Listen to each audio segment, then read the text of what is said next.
Good morning, fellow YouTubers. Top of the morning to you. It's not official yet. I think I'm one day shy. Today's the 25th of March, and I moved out of the house I was renting and into my 4Runner on February 26th. So I think I'm just one day shy of officially being 1 month. But February only has 28 days, so I guess you could say I'm actually like 3 days shy. But it's basically been 4 weeks. And in that time, a lot has changed. Like I remember the first night going to a hotel room just because I wasn't really confident on being able to find a place to sleep where I wouldn't step on people's toes, draw attention to myself, and be woken up in the middle of the night with a rap on the window. It's probably even more so that feeling with me about getting that rap on the window, because whenever I was a teenager and young 20-year-old, and I would go out on these forays with a surfboard with usually about 2 friends, and a lot of them were up in Oxnard, a lot of them were in San Diego, Mexico, all the way up to like San Francisco, some on a few. But it just seemed unavoidable that wherever we'd sleep, it was sketchy. There was people noticing us, and then most of the time, more than half the time, being woken up with a rap on the window from a police officer. And back in those days, there was likely that they would see an open container or smell something they shouldn't smell, and then all of a sudden you're in a different cadre of problems. We even surfing Oxnard once, we had 3 cars, and while we were out surfing, we'd almost never go surfing for less than an hour and a half. We had so much energy back then. So, it was a long trek from Perkins, this street just south of the Port Hueneme Pier. We would take Perkins down. There was a little parking lot down there, but it was so isolated. I mean, you're like about a mile from the main road, and there's nothing in that area. So you're just a mile in the middle of nowhere, and you're like half a mile from the beach. There's a huge sand beach. So if we're surfing an hour and a half, that's going to be over 2 hours, because the walk through the sand and the walk back. And so we're leaving all 3 cars there for a considerable amount of time early in the morning. And when we get back, all 3 cars have broken windows.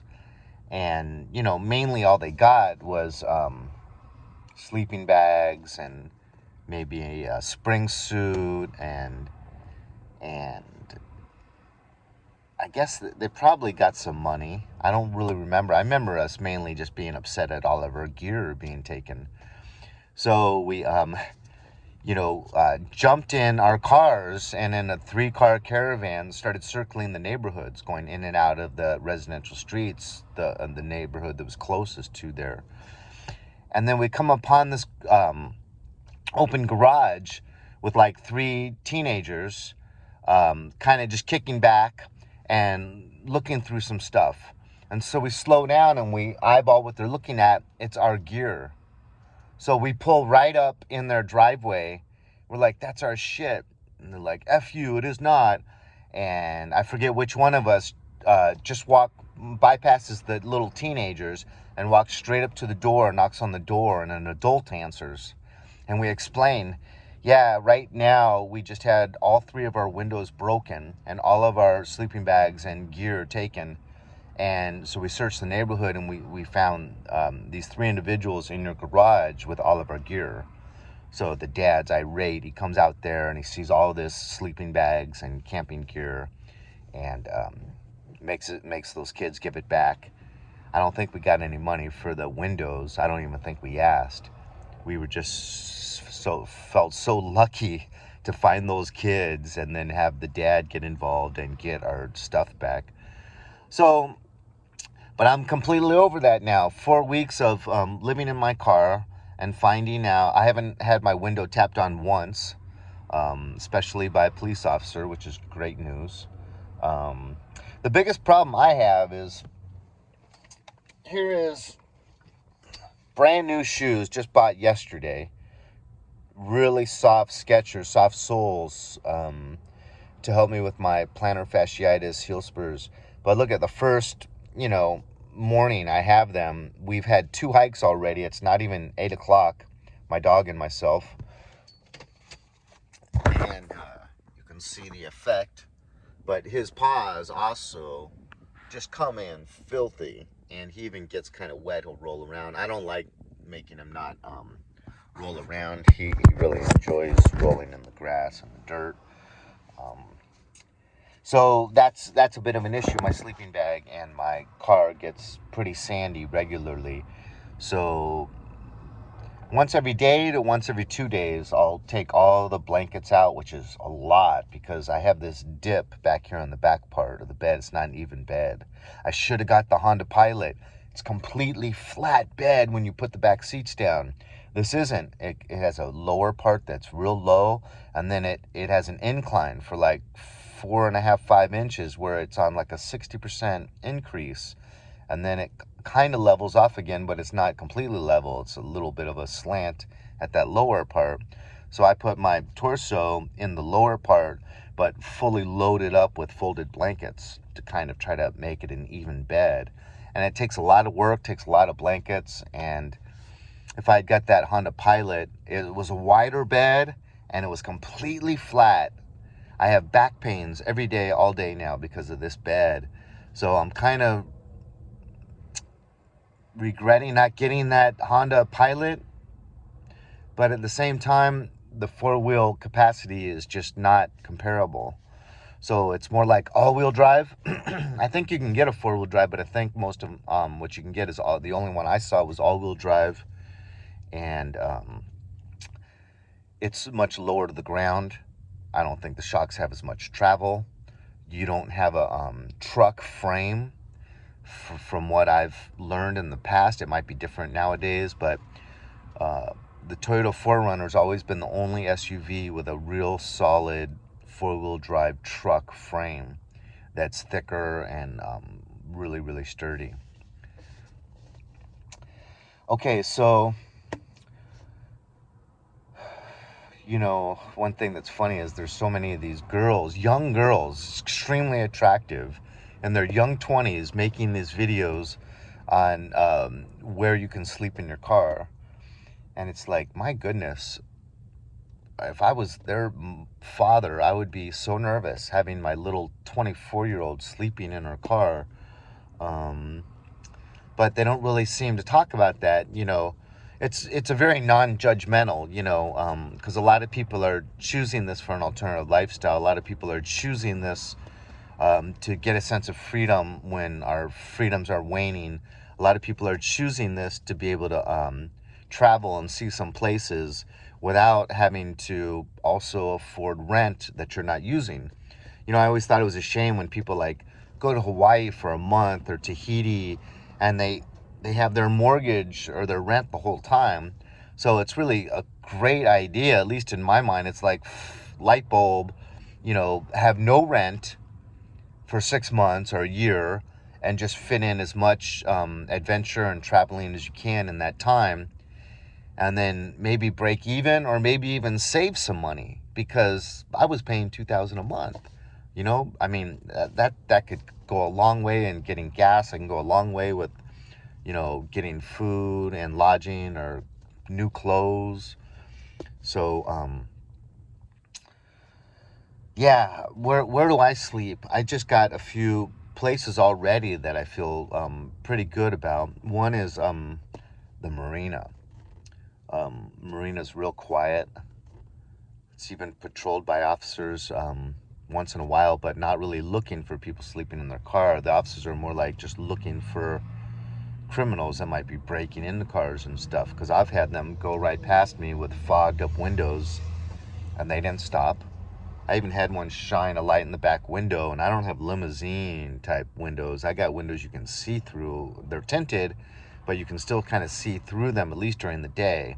At night, it's a little bit better luck, but I'm sitting here right here in the back window. I just lifted my head up because I saw a car coming, and then shines a light right in my face through the back window. I think he must have seen me, or he wasn't paying attention, but he just kept going. So in the harbors, the marinas is great. Certain hotels, there's a Lowe's down here that's got a huge parking lot. Those are really good. Hospitals are really good. I haven't used a hospital yet. They say Walmart, it's kind of an agreement that you can sleep in the parking lot of Walmart. And all these videos that go over, be respectful as possible to the area. Don't litter. Don't, create a nuisance or a mess because you're just a visitor passing through and other people, this is their area. Residential, about maybe 2 nights a week, I'll just slip into a residential area, arriving like 9:30 or 10, and being stealth, kind of having everything set up so that I don't actually exit the car. What I'll do is I'll pull up into an area that's not directly in front of a house, like attached to a house, but not directly in front of a house. So like a corner house where the whole side is just their gate for their backyard. And that's often kind of dark, but you don't want to get extremely dark because then you could have your car, someone could try to break in not knowing you're in there. But choose, in residential, I'll choose an area like that. And then like right when I pull up, in case anyone does open their blinds because they hear a car pull up and the engine turn off and they want to see who it is, I'll kind of just sit in my car and fiddle with my phone for a minute in case that's happening, and then I'll just climb in the back. My lights fade. The lights turn on inside when you turn the engine off, but after about 10 or 15 seconds, they fade to off. So once they fade off, I take one more check, make sure no one's peeking through blinds, and then climb in the back. I put up the window shades in the front, climb in the back, and then I've got shirts, and I've got hangers on all 4 corners of the back area. So I'll hang shirts on, so that covers all 4 windows back here except for the back window. But if someone's looking in through the back window, the front window is covered. So that causes a lot, that helps a lot. Like, they can see you better, at least your silhouette, if the back window isn't covered and they're looking through an uncovered window at your silhouette and the back window is not covered. So at least with the back window being open, the front window has the shades up where they can't see my silhouette as easily. Let's see. Yeah, so those are the areas that I've had the best luck with. Like I said, I haven't been disturbed in the middle of the night yet. I do have something to go pee in because I have enlarged prostate and I have to go pee usually twice a night. And I like sleeping in just my chonies, just my underwear. I got a really comfortable sleeping bag, and so that's the way I do it. It feels great. And I'd rather not have to get out of the car to go pee in a bush or something.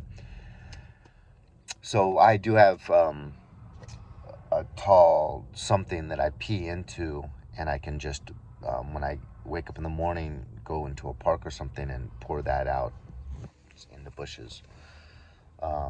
Number 2, it's another problem. I'm trying to train my system not to want to go so early. And it's kind of, I seem to be having an effect on causing myself to learn how to go number 2 a little bit later. But the main thing with number 2 is I'll usually go into McDonald's. I actually qualify, even though I've been getting their senior coffee for like 5 years. You have to be 55 to get it. They don't check, so I've been getting it for about 5 years, but now I'm official. I can get it. So I'll go in there, and when I was getting it back, when I was 50, it was only 85 cents. Right now, it's like $1.19 at most places, like $1.30 with tax. So I'll go in there, get a senior coffee, and believe it or not, it takes like a couple minutes for them to prepare it because they seem to focus on the drive-through. And so after I order it, I'll run in the restroom, use the restroom, wash my hands and face, come out, bam, there you go. I do use wet naps too. Ones that aren't too strong. You could use them on your face. So take a wet nap bath, you might say, and it can really kind of help make you feel clean. Like 2 days without a shower, you're feeling a little bit grungy. Couple minutes with a wet nap, and all of a sudden you feel like you could go another day or two without a shower. Because who wants to have BO? But I have used my ex-wife's shower in her house. I have used a gym. I got a complimentary day at LA Fitness. That was great. Oh, got a little bit of pump on, got a shower, got in the jacuzzi. Not really a jacuzzi, it's just like a swimming pool that's warm, maybe like 87 degrees. That felt great. I'm going to join a gym. That's going to be the key. And I hope to get into a routine where I literally every morning wake up, have a bowl of cereal, go to the gym, get in an hour-long workout, shower, start my day.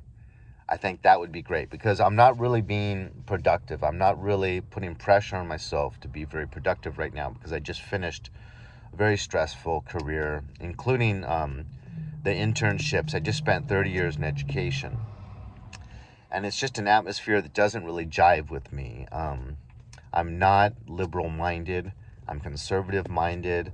I want anything and everything that helps this country excel. I'm not about anything that's just simply ideology and that doesn't work and is pie-in-the-sky ideas. I'm about brass tacks and, not just trying out hunky-dory, cute little ideas and seeing how they pan out, regardless of taxpayers' money or the perceived results, the foretold results of what it would be. No, I like using tried and true methods and procedures and policies that we know are going to make this country the number one country in the world. Why did we care about that so much for so long, being the superpower of the world, and we don't really seem to care about it anymore, and we're willing to give away that spot to other countries? BS.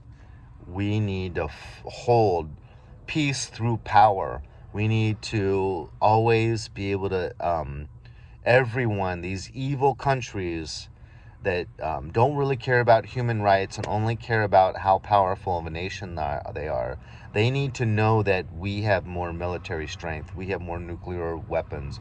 We need to keep it the way it's always been because that's what's worked for us and that's what will continue to work. Anyways, I'm getting off my topic, and I'm getting rather long-winded. So I didn't really set up a plan on what to talk about, but I'm just kind of stoked that it's working out and that I'm enjoying it, and that I see things in the future that I'm going to get that'll even help me more, like that gym membership. I'm having to stay in town more than I wanted to because I need to handle some tax issues and things like that. But boy, the traveling was much better because just staying around in town feeling like I'm either killing time or it's time to get down and tackle some of these business issues that I have going on. I'd rather just be traveling and be a nomadic in this killer home I have. I told my son the other day I'm a turtle because I carry my home on my back everywhere I go. But actually, my home carries me on its back. Anyways, sorry for the puffy eyes. I am, it's early morning. So, but hope everyone's out there is doing well. Signing off from Simply Boondocking. Yeah, everything's going well, and it's pretty fun. Have a good day.